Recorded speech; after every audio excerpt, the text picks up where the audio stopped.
O desejado de todas as nações. Capítulo 81. O Senhor ressuscitou. Lentamente passara a noite do primeiro dia da semana.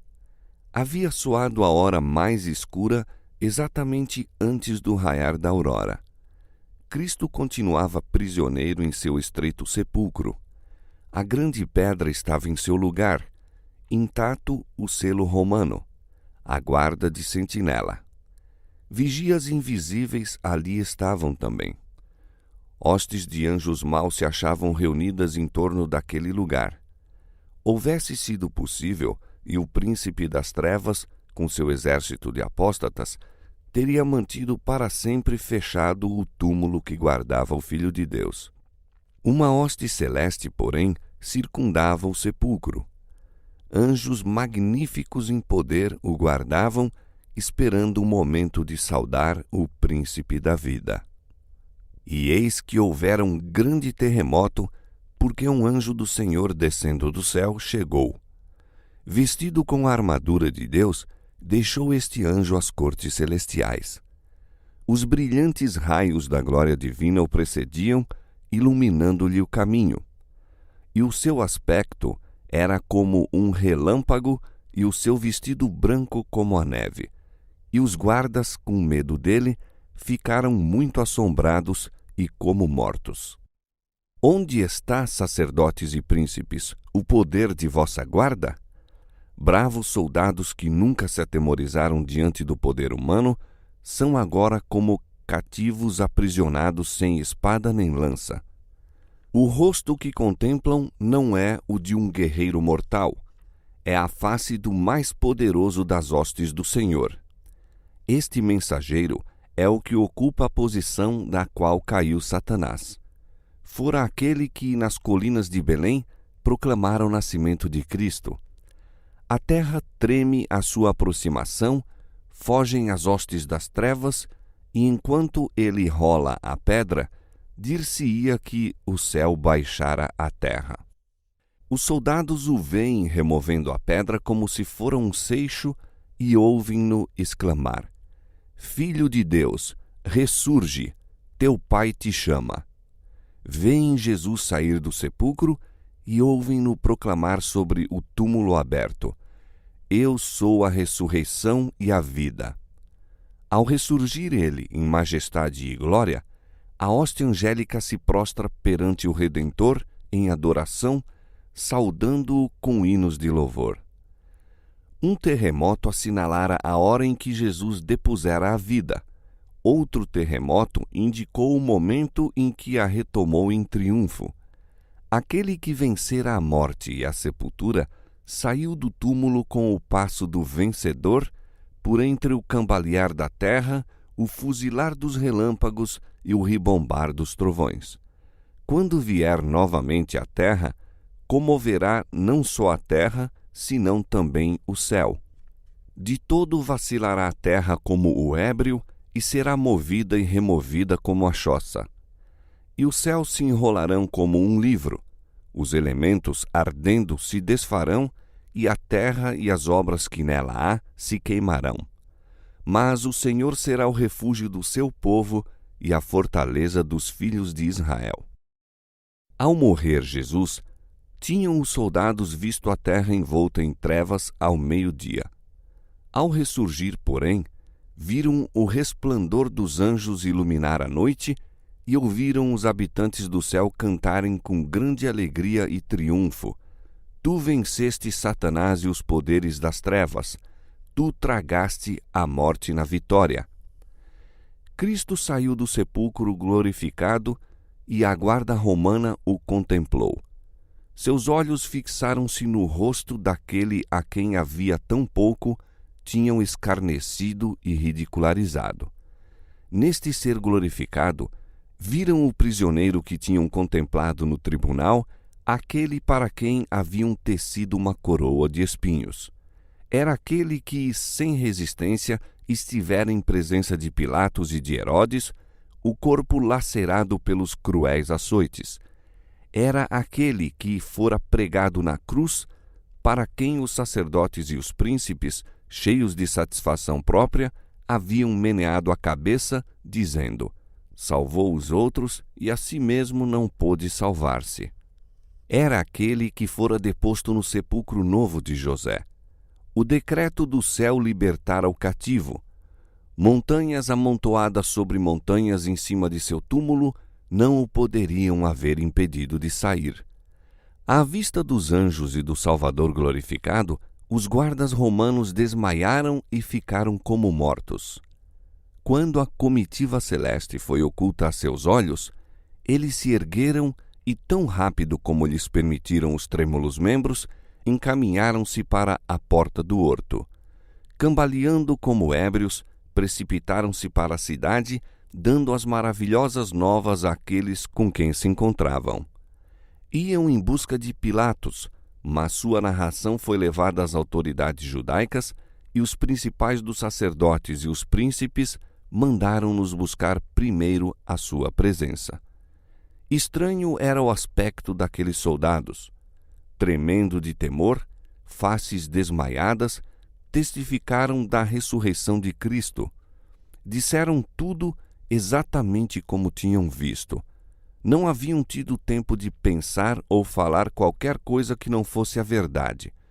Com doloroso acento, disseram: foi o Filho de Deus que foi crucificado. Ouvimos um anjo proclamá-lo a majestade do céu, o Rei da Glória. O rosto dos sacerdotes estava como o de um morto. Caifás tentou falar. Moveram-se-lhe os lábios, mas não conseguiram emitir nenhum som. Os soldados estavam para deixar a sala do conselho quando os deteve uma voz. Caifás conseguira falar, por fim. Esperai, esperai, disse.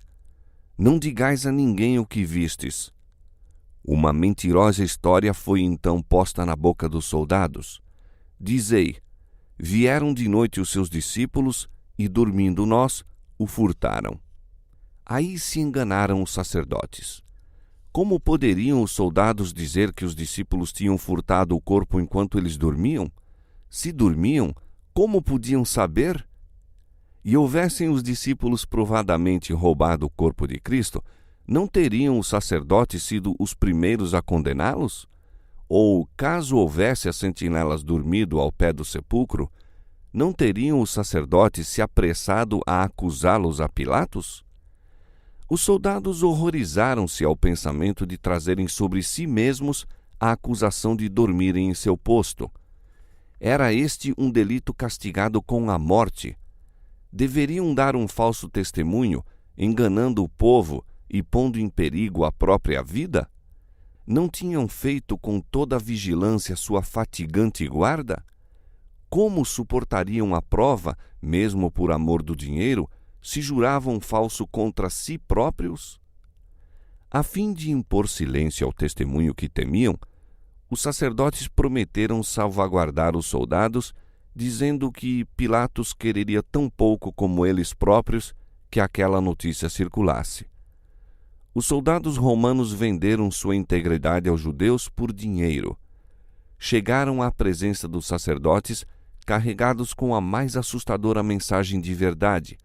Saíram com uma carga de dinheiro e tendo na língua uma falsa história para eles forjada pelos sacerdotes. Entretanto, a notícia da ressurreição de Cristo fora levada a Pilatos. Se bem que este houvesse sido responsável por entregar Jesus à morte, estava relativamente descuidoso. Embora tivesse condenado o Salvador contra a vontade e com o sentimento de compaixão, não experimentara ainda verdadeiro pesar. Aterrado, fechara-se agora em casa, decidido a não ver ninguém. Os sacerdotes, porém, abrindo caminho até sua presença, contaram a história que haviam inventado e pediram-lhe que passasse por alto a negligência do dever por parte das sentinelas. Antes de assim fazer, ele próprio interrogou particularmente os guardas. Estes, temendo pela própria segurança, não ousaram ocultar nada e Pilatos tirou deles a narração de tudo quanto ocorrera. Não levou adiante a questão, mas desde aquele dia não houve mais paz para ele. Quando Jesus foi posto no sepulcro, Satanás triunfou. Ousou esperar que o Salvador não retomaria novamente a vida. Reclamava o corpo do Senhor e pôs sua guarda em torno do túmulo, procurando manter Cristo prisioneiro. Ficou furioso quando seus anjos fugiram diante do celeste mensageiro. Ao ver Cristo sair em triunfo, compreendeu que seu reino chegaria a termo e que ele devia morrer afinal. Matando Cristo, os sacerdotes se tinham tornado instrumentos de Satanás. Achavam-se agora inteiramente em seu poder. Estavam emaranhados numa teia da qual não viam escape senão continuando sua guerra contra Cristo. Ao ouvirem a notícia de sua ressurreição, temeram a ira do povo. Recearam que a própria vida corresse perigo. A única esperança para eles era provar ser Cristo um impostor, negando haver ressuscitado. Subornaram os soldados e conseguiram o silêncio de Pilatos. Espalharam por perto e por longe sua mentirosa história. Testemunhas havia, porém, a quem não podiam reduzir ao silêncio. Muitos tinham ouvido falar do testemunho dos soldados quanto à ressurreição de Cristo, e alguns dos mortos ressuscitados com Jesus apareceram a muitos, declarando que ele ressurgira. Foi levada aos sacerdotes a notícia de pessoas que tinham visto esses ressuscitados, ouvindo o testemunho deles. Os sacerdotes e os principais estavam em contínuo terror não acontecesse que, ao andar pelas ruas ou no interior das próprias casas, se vissem a encontrar face a face com Jesus. Sentiam que não havia segurança para eles. Ferrolhos e traves não passavam de frágil proteção contra o Filho de Deus. De dia e de noite achava-se diante deles aquela horrível cena do tribunal, quando clamaram: o seu sangue caia sobre nós e sobre nossos filhos. Nunca mais lhes havia de apagar da memória aquela cena. Jamais desceria sobre eles um sono tranquilo. Quando foi ouvida no túmulo de Cristo a voz do poderoso anjo dizendo: teu Pai te chama, o Salvador saiu do sepulcro pela vida que havia em si mesmo. Provou-se então a verdade de suas palavras: dou a minha vida para tornar a tomá-la. Tenho poder para a dar e poder para tornar a tomá-la. Então se cumpriu a profecia que fizera os sacerdotes e príncipes: derribai este templo e em 3 dias o levantarei. Sobre o fendido sepulcro de José, Cristo proclamara triunfante: eu sou a ressurreição e a vida. Estas palavras só podiam ser proferidas pela divindade. Todos os seres criados vivem pela vontade e poder de Deus. São subordinados recipientes da vida de Deus. Do mais alto serafim ao mais humilde dos seres animados, todos são providos da fonte da vida. Unicamente aquele que era um com Deus podia dizer: tenho poder para dar minha vida e poder para tornar a tomá-la. Em sua divindade, possuía Cristo o poder de quebrar as algemas da morte. Cristo ressurgiu dos mortos como as primícias dos que dormem. Era representado pelo molho movido e sua ressurreição teve lugar no próprio dia em que o mesmo devia ser apresentado perante o Senhor. Por mais de 1000 anos, esta simbólica cerimônia fora realizada. Das searas colhiam-se as primeiras espigas de grãos maduros, e quando o povo subia a Jerusalém, por ocasião da Páscoa, o molho das primícias era movido como uma oferta de ações de graças perante o Senhor. Enquanto essa oferenda não fosse apresentada, a foice não podia ser metida aos cereais, nem estes ser reunidos em molhos. O molho dedicado a Deus representava a colheita. Assim, Cristo, as primícias, representava a grande messe espiritual a ser colhida para o reino de Deus. Sua ressurreição é o tipo e o penhor da ressurreição de todos os justos mortos. Porque se cremos que Jesus morreu e ressuscitou, assim também aos que em Jesus dormem, Deus os tornará a trazer com ele. Quando Cristo ressurgiu, trouxe do sepulcro uma multidão de cativos. O terremoto, por ocasião de sua morte, abrira-lhes o sepulcro e, ao ressuscitar ele, ressurgiram juntamente. Eram os que haviam colaborado com Deus e que, à custa da própria vida, tinham dado testemunho da verdade. Agora deviam ser testemunhas daquele que os ressuscitara dos mortos. Durante seu ministério, Jesus ressuscitara mortos. Fizera reviver o filho da viúva de Naim, a filha do principal e Lázaro. Estes não foram revestidos de imortalidade. Ressurgidos, estavam ainda sujeitos à morte. Aqueles, porém, que ressurgiram por ocasião da ressurreição de Cristo, saíram para a vida eterna. Ascenderam com ele como troféus de sua vitória sobre a morte e o sepulcro. Estes, disse Cristo, não mais são cativos de Satanás. Eu os redimi. Trouxe-os da sepultura como as primícias de meu poder, para estarem comigo onde eu estiver, para nunca mais verem a morte, nem experimentarem a dor. Esses entraram na cidade e apareceram a muitos, declarando: Cristo ressurgiu dos mortos e nós ressurgimos com ele. Assim foi imortalizada a sagrada verdade da ressurreição. Os ressurgidos santos deram testemunho da verdade das palavras: os teus falecidos viverão, juntamente com o meu cadáver eles se levantarão. Sua ressurreição era um símile do cumprimento da profecia: acordai e gritai rejubilando, vós que estáis no pó, porque o teu orvalho é um orvalho de ervas, e a terra dará de si os defuntos. Para o crente, Cristo é a ressurreição e a vida. Em nosso Salvador é restaurada a vida que se perdera mediante o pecado, pois ele possui vida em si mesmo para vivificar a quem quer. Acha-se investido do poder de dar imortalidade. A vida que ele depôs na humanidade, retoma e dá à humanidade. Eu vim para que tenham vida e a tenham com abundância, disse ele. Aquele que beber da água que eu lhe der, nunca terá sede, porque a água que eu lhe der se fará nele uma fonte de água que salte para a vida eterna. Quem come a minha carne e bebe o meu sangue tem a vida eterna, e eu o ressuscitarei no último dia.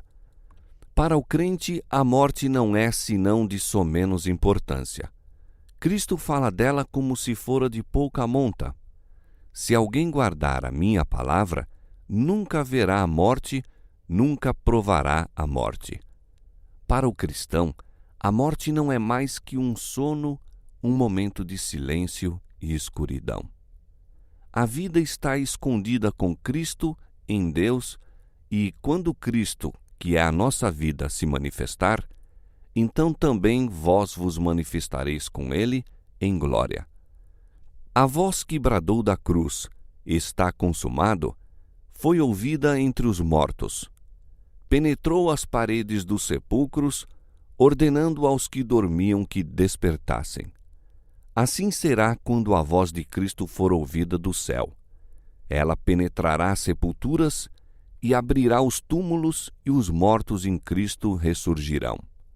Na ressurreição do Salvador, algumas tumbas foram abertas, mas em sua segunda vinda, todos os queridos mortos lhe ouvirão a voz, saindo para uma vida gloriosa e imortal. O mesmo poder que levantou a Cristo dentre os mortos, erguerá sua igreja, glorificando-a com ele, acima de todos os principados, de todas as potestades, acima de todo nome que se nomeia, não somente neste mundo, mas também no mundo por vir.